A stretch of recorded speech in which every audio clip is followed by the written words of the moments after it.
प्रभु, आपने बताया कि नरक और स्वर्ग दोनों अस्थाई हैं।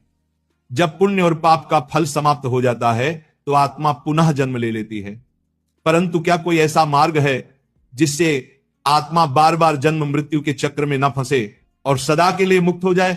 भगवान विष्णु ने करुणा भरे स्वर में कहा, हां गरुड़, यही सबसे बड़ा रहस्य है। मोक्ष ही वह अवस्था है जहां आत्मा जन्म और मृत्यु के बंधन से छूटकर सदा के लिए परमात्मा में विलीन हो जाती है। वहां न कोई शोक है, न भय है, न पाप है, न पुण्य है, केवल शांति और आनंद है। गरुड़ ने गहरी सांस ली और पूछा, प्रभु, मनुष्य को मुक्ति कैसे मिल सकती है? विष्णु भगवान बोले, हे पक्षराज, मुक्ति पाने का मार्ग सरल भी है और कठिन भी। जो मनुष्य अपने जीवन को धर्म, सत्य, दया और करुणा से भर देता है, जो लोभ, क्रोध और मोह को त्याग कर भगवान का स्मरण करता है, वही मुक्ति का अधिकारी बनता है।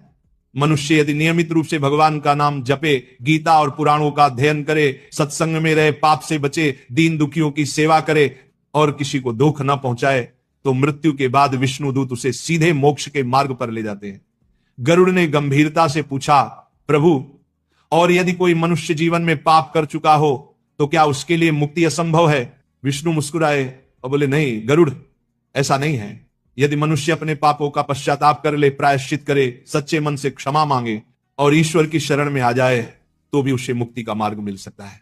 भगवान की करुणा इतनी गहरी है कि वह एक सच्चे आंसू को देखकर भी पापों का पर्वत भस्म कर देती है। गरुड़ की आंखों में आंसू आ गए। उन्होंने धीमे स्वर में पूछा, प्रभु, तो क्या मनुष्य का सबसे बड़ा कर्तव्य यही है कि वह जीवन भर अच्छे कर्म करे और मृत्यु से पहले कोई पश्चाताप न रहे? भगवान विष्णु ने अत्यंत गंभीर स्वर में कहा, हां गरुड़, यही जीवन का सबसे बड़ा उद्देश्य है।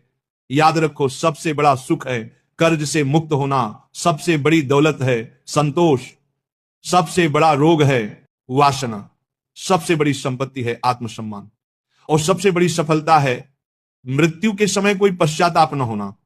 मनुष्य को यही ध्यान रखना चाहिए कि जब मृत्यु आए तो उसकी आत्मा भयभीत न हो, बल्कि प्रसन्नता से भगवान का नाम लेते हुए अपने शाश्वत मार्ग पर प्रस्थान करे। यही मुक्ति है, यही जीवन का सार है। गरुड़ के हृदय में गहरी शांति उतर आई। उन्होंने भगवान विष्णु को प्रणाम किया और कहा, प्रभु, आज आपने मुझे वह रहस्य बताया जिसे जानने के बाद जीवन और मृत्यु दोनों ही सहज प्रतीत होते हैं। अब मैं समझ गया हूं कि मनुष्य को अपने कर्मों से ही स्वर्ग, नरक या मुक्ति प्राप्त होती है। भगवान विष्णु ने करुणा से मुस्कुराते हुए कहा, हे गरुड़, यही गरुड़ पुराण का संदेश है। जीवन में धर्म करो, सत्य का पालन करो और मृत्यु से पहले ऐसा कुछ मत करो जिसका पश्चाताप करना पड़े। बोलो राधे राधे।